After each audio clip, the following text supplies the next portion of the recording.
ആയത്തുൽ കുർസി ഒരുപാട് വിഷമങ്ങളും ഒരുപാട് പ്രയാസങ്ങളും ഒക്കെ മാറാൻ മഹാന്മാരായ ഉലമാക്കൾ നമുക്കിത് പതിവാക്കാൻ നിർദ്ദേശം നൽകിയിട്ടുണ്ട്.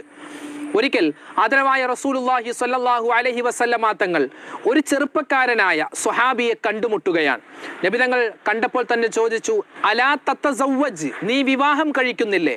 ആ സമയത്ത് ആ ചെറുപ്പക്കാരനായ സ്വഹാബി പറഞ്ഞ മറുപടി, യാ റസൂലല്ലാഹ് വ അന കമാ തഅലമു യാ റസൂലല്ലാഹ്, നബിയെ എൻ്റെ അവസ്ഥ, എൻ്റെ സാമ്പത്തികവും എൻ്റെ കുടുംബപരവും എൻ്റെ ജോലിപരവുമായ കാര്യങ്ങളെല്ലാം താങ്കൾക്കറിയാം.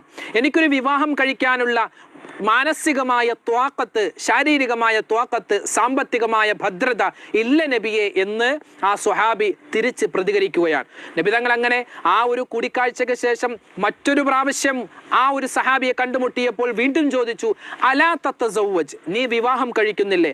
ആ സമയത്തും സ്വഹാബി ഇതേ മറുപടി തന്നെയാണ് പറഞ്ഞത്, നബിയെ എനിക്ക് സമ്പത്തില്ല, അതുപോലെ എനിക്ക് വീടില്ല, എനിക്ക് പണമില്ല, പറമ്പില്ല, എനിക്ക് ഒരു സൗകര്യങ്ങളുമില്ല നബിയെ, പിന്നെ ഞാൻ എങ്ങനെ വിവാഹം കഴിക്കും? അങ്ങനെ ആ കൂടിക്കാഴ്ചയ്ക്ക് ശേഷം മൂന്നാമതും അള്ളാഹുവിന്റെ ഹബീബ് സല്ലല്ലാഹു അലൈഹി വസല്ലമ തങ്ങൾ ആ ചെറുപ്പക്കാരനായ സ്വഹാബിയെ കണ്ടുമുട്ടിയപ്പോൾ ചോദിച്ചത്, അലാ തതസവ്വജ്, നീ വിവാഹം കഴിക്കുന്നില്ലേ? ആ സമയത്തും ഈ സ്വഹാബി ഇതേ മറുപടി തന്നെ പറഞ്ഞപ്പോൾ നബി തങ്ങൾ വീണ്ടും തിരിച്ചങ്ങോട്ട് പറഞ്ഞത്, നിന്റെ കയ്യിൽ ആയത്തുൽ കുർസി ഉണ്ടോ? ആയത്തുൽ കുർസി നിനക്ക് പാരായണം ചെയ്യാൻ അറിയാമോ? ആ സമയത്ത് സ്വഹാബി പറഞ്ഞത്, നബിയെ എനിക്കറിയാം, ആയത്തുൽ കുർസി എനിക്ക് പാരായണം ചെയ്യാൻ അറിയാം. അള്ളാഹുവിന്റെ ഹബീബ് പറഞ്ഞത്, എങ്കിൽ അത് മുറുകെ പിടിച്ചുകൊണ്ട് അത് സ്ഥിരമായി നീ പാരായണം ചെയ്തുകൊണ്ട് നീ വിവാഹ ജീവിതത്തിലേക്ക് കടന്നുകൊള്ളുക. ബാക്കിയെല്ലാം ആ ആയത്തിന്റെ ഹക്ക് കൊണ്ട്, ബറക്കത്ത് കൊണ്ട് അള്ളാഹു നിനക്ക് നിർവഹിച്ചു നൽകുന്നതാണ്. ഒരിക്കൽ മഹാനായ ഉമർ ഇബ്നുൽ ഖത്താബ് റളിയല്ലാഹു തആല അൻഹു ഒരു വഴിയിലൂടെ നടന്നു പോവുകയാണ്. ഉമർ തങ്ങൾ ഒരു വഴിയിൽ പ്രവേശിച്ചാൽ എതിരെ ഒരു ശൈത്വാൻ പോലും കടന്നു വരില്ല എന്നാണ് ചരിത്രം നമ്മെ പഠിപ്പിക്കുന്നത്. അങ്ങനെ ഒരു ദിവസം ഒരു വഴിയിലൂടെ നടന്നു പോകുമ്പോൾ ഒരു വയസ്സായ ഒരു ശൈത്വാനെ മഹാനായ ഉമർ തങ്ങൾ കണ്ടുമുട്ടിയെന്നാണ് ചരിത്രത്തിന്റെ കിതാബിൽ കാണാൻ സാധിക്കുന്നത്. അങ്ങനെ ഉമർ ഇബ്നുൽ ഖത്താബ് റളിയല്ലാഹു തആല അൻഹു ആ ശൈത്വാന്റെ കയ്യിൽ പിടിച്ചു എന്നാണ്. ഒരു നായയുടെ കൈ പോലെയുണ്ട് എന്ന് മഹാനവറുകൾ പറയുകയാണ്. എന്നിട്ട് ചോദിച്ചു, നീ ശൈത്വാനല്ലേ? അതെ, ഞാൻ ശൈത്വാനാണ്. ശൈത്വാന്മാർ ഇത്രയും ദുർബലരാണോ? ഇത്രയും ദുർബലമാണല്ലോ നിന്റെ കയ്യ്. ആ സമയത്ത് ആ ശൈത്വാൻ പറഞ്ഞ മറുപടി, ഞാൻ എല്ലാവരുടെ മുന്നിലും ശക്തിയുള്ളവനാണ്, ഞാൻ എല്ലാവരുടെ മുന്നിലും ശക്തിയുള്ളവനാണ് ഉമറേ, പക്ഷേ നിന്റെ മുന്നിൽ വന്നപ്പോൾ ഞാൻ ഇങ്ങനെ ദുർബലനായി പോയി. അതിന്റെ കാരണം എന്താണെന്ന് ചോദിച്ചപ്പോൾ മഹാനായ ഉമർ ഇബ്നുൽ ഖത്താബ് തങ്ങളോട് ആ ശൈത്വാൻ പറഞ്ഞു കൊടുത്ത മറുപടി എന്തെന്നറിയോ? ഉമറേ, നിങ്ങൾ എല്ലാ സമയത്തും ആയത്തുൽ കുർസി ഓതുന്നത് കൊണ്ട്, ആയത്തുൽ കുർസി പതിവാക്കുന്നത് കൊണ്ട് എനിക്ക് നിങ്ങളുടെ മുന്നിൽ അശക്തനായിട്ടാണ് നിൽക്കാൻ സാധിക്കുക. അതുകൊണ്ട് മറ്റുള്ളവരുടെ മുന്നിൽ നിൽക്കുന്നത് പോലെ ശക്തനായി നിങ്ങളുടെ മുന്നിൽ നിൽക്കാൻ എനിക്ക് സാധ്യമല്ല. അത് ആയത്തുൽ കുർസി ഓതുന്നത് കൊണ്ടാണ്, അത് സ്ഥിരമാക്കിയത് കൊണ്ടാണ് എന്ന് ശൈത്താൻ പോലും പറഞ്ഞുവെന്നാണ്. ഞാൻ പറഞ്ഞു വരുന്നത്, ആയത്തുൽ കുർസി നമ്മൾ സ്ഥിരമായി പാരായണം ചെയ്യുന്നു. എന്നാൽ നമ്മൾ അറിയാത്ത ഏകദേശം 21ഓളം ശ്രേഷ്ഠതകളാണ് ആയത്തുൽ കുർസി ഓതുന്ന ഓരോ മനുഷ്യനും അല്ലാഹു സുബ്ഹാനഹു വ തആല നൽകുന്നത്. നമുക്കൊന്ന് പരിശോധിക്കാം ഏതൊക്കെയാണ് ആ പ്രതിഫലങ്ങൾ. ആയത്തുൽ കുർസി സ്ഥിരമായി ഓതുന്ന ഒരു ആണിനും പെണ്ണിനും കിട്ടുന്ന ഏകദേശം 21ഓളം പ്രതിഫലങ്ങൾ മഹാന്മാരായ ഉലമാക്കൾ ഹദീസ് ഗ്രന്ഥങ്ങളിൽ നിന്നും, ഹദീസുകളിൽ നിന്നും, അതുപോലെ വിശുദ്ധമായ ഖുർആനിന്റെ ആയത്തുകളുടെ തഫ്സീറുകളിൽ നിന്നും നമുക്ക് പഠിപ്പിച്ചു തരുന്ന ഏകദേശം 21ഓളം പ്രതിഫലങ്ങൾ. ഒന്നാമത്തെ പ്രതിഫലം പറയുന്നത്, ഒരു മനുഷ്യൻ അവൻ വീട്ടിൽ നിന്നും ഇറങ്ങുന്ന സമയത്ത് ആയത്തുൽ കുർസി ഓതിയിട്ടാണ് ഇറങ്ങുന്നത്. അല്ലെങ്കിൽ അവന്റെ സ്ഥാപനത്തിൽ, കച്ചവട സ്ഥാപനത്തിൽ നിന്നും, അല്ലെങ്കിൽ അവന്റെ വാഹനത്തിൽ നിന്നും അവൻ ഇറങ്ങുന്നത്, വീട്ടിൽ നിന്നും ഇറങ്ങുന്നത് ആയത്തുൽ കുർസി ഓതിയിട്ടാണെങ്കിൽ അള്ളാഹുവിന്റെ ഹബീബിന്റെ ഹദീസുകളിൽ കാണാം സല്ലല്ലാഹു അലൈഹി വസല്ലം 70,000 മലക്കുകൾ അവനിക്ക് വേണ്ടി ദുആ ചെയ്യും. എന്ത്? ഒരു ആപത്തും ഉണ്ടാവാതിരിക്കാൻ. തിരിച്ചവൻ ആ വീട്ടിലേക്ക് വരുന്നത് വരെ ഒരു ആപത്ത്, മുസീബത്ത് ഉണ്ടാവാതിരിക്കാൻ മലക്കുകൾ അവനിക്ക് വേണ്ടി ദുആ ചെയ്യുമെന്ന് ഹദീസിന്റെ കിതാബുകളിൽ കാണാം. രണ്ടാമത്തെ പ്രതിഫലം, വീട്ടിലേക്ക് കയറുന്ന സമയത്ത്, അല്ലെങ്കിൽ ഒരു കച്ചവട സ്ഥാപനത്തിലേക്ക് കയറുന്ന സമയത്ത്, അവന്റെ വാഹനത്തിലേക്ക് കയറുന്ന സമയത്താണ് അവൻ ഈ ആയത്തുൽ കുർസി ഓതുന്നതെങ്കിൽ, നമ്മുടെ വീട്ടിലേക്ക് കയറുമ്പോൾ നമുക്ക് ഓതാമല്ലോ, ഒരു മുടക്കുമില്ലല്ലോ. ആ സമയത്താണ് നമ്മൾ ഈ ആയത്തുൽ കുർസി ഓതുന്നതെങ്കിൽ അവന്റെ വീട്ടിൽ നിന്നും അല്ലാഹു തആല ദാരിദ്ര്യത്തെ മാറ്റിക്കളയും.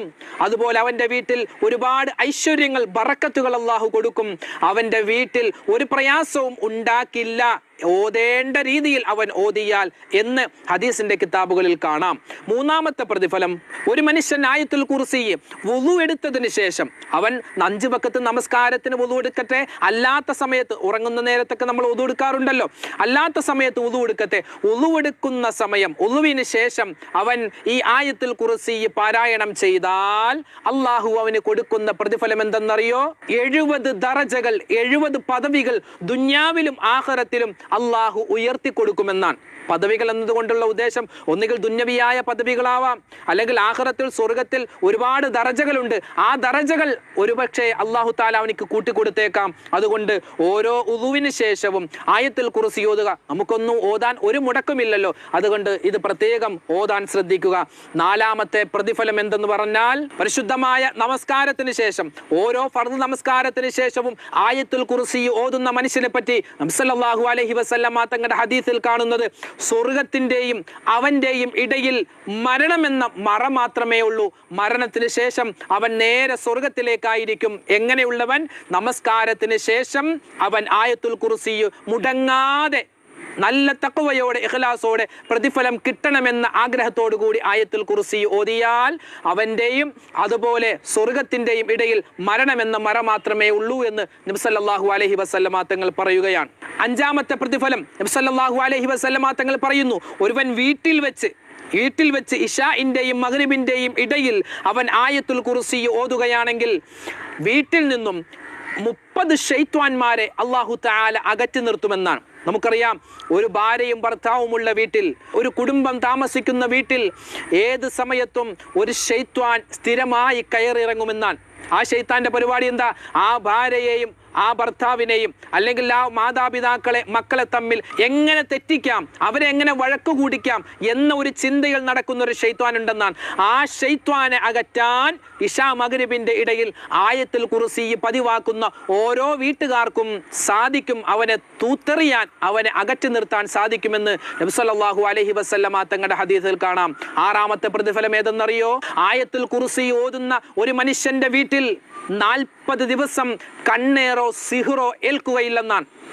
കണ്ണേറോ സിഹ്റോ പറയുന്ന, അത് ചെയ്യുന്ന ഒരു വ്യക്തിക്ക് അവരുടെ വീട്ടിലേക്ക് പ്രവേശിക്കാൻ സാധിക്കില്ല. എങ്ങനെയുള്ള വീട്? ആ വീട്ടിൽ സ്ഥിരമായി ആയത്തുൽ കുർസി ഓതുന്നുണ്ട്. അപ്പോൾ ചില ആളുകൾ ചിന്തിക്കും, ഉസ്താദേ, ഞങ്ങളുടെ വീട്ടിൽ ആയത്തുൽ കുർസി എഴുതി വെച്ചിട്ടുള്ള വലിയൊരു ഫലകമുണ്ട്, വലിയൊരു പേപ്പറിൽ ഞങ്ങൾ ഫ്രെയിം ചെയ്ത് വെച്ചിട്ടുണ്ട്, അത് മതിയോ? പോരാ.